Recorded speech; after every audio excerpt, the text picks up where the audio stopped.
జై శ్రీమన్నారాయణ. ఈ మధ్య పెళ్ళిళ్ళు 3 నాళ్ళ ముచ్చటగా ఎందుకు ముగిసిపోతున్నాయి?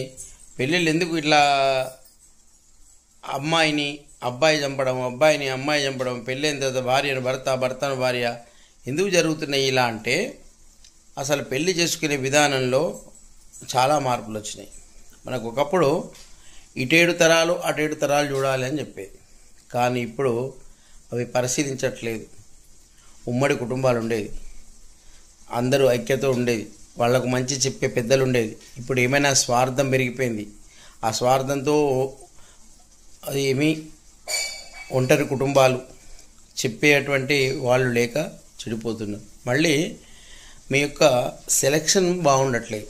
ఫస్ట్ ఒక అమ్మాయిని చేసుకోవాలి, ఒక అబ్బాయి ఇంటికి పోవాలి అంటే వాళ్ళ తల్లిని పరిశీలించాలి. వాళ్ళ తల్లి గుణగణాలు ఎలా ఉన్నాయి, వాళ్ళ తల్లి ఒకవేళ రాక్షసత్వం, భర్త కంటే డామినేట్ చేసేటువంటి గుణం ఉంటే ఆ అబ్బాయికి అలాంటి గుణమే, ఆ అమ్మాయికి అలాంటి గుణమే ఉంటుంది.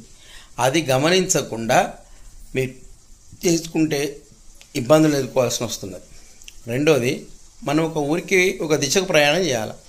ఒక దిశకు ప్రయాణం చేయాలంటే ఆ ప్రయాణం చేసే దిశకు బస్సు అక్కడ రెడీ ఉంది, బస్ స్టాండ్లో పోయి చక్కగా ఉంది బస్సు అని పోయి ఎక్కేస్తున్నారు. ఎక్కేసిన తర్వాత అది లాక్ అవుతుంది, డోర్ లాక్ అవుతుంది. అయినాక మీరు తూర్పు వైపు పోవాలనుకుంటున్నారు, అది బస్సు పడమర వైపు పోతున్నది. అప్పుడు లబోదిబో మొత్తుకుంటే లాభం లేదు కదా.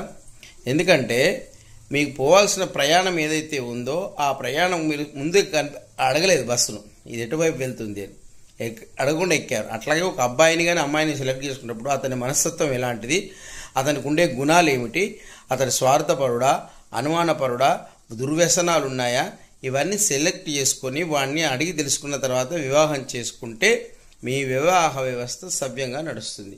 అవన్నీ ఏమీ చూడకుండా చేసుకుంటే ఇలాగే ఉంటుంది. ఎలాంటి సెలెక్ట్ చేసుకోవాలో రోజొక్క ఎపిసోడ్లో చెప్తుంటాను.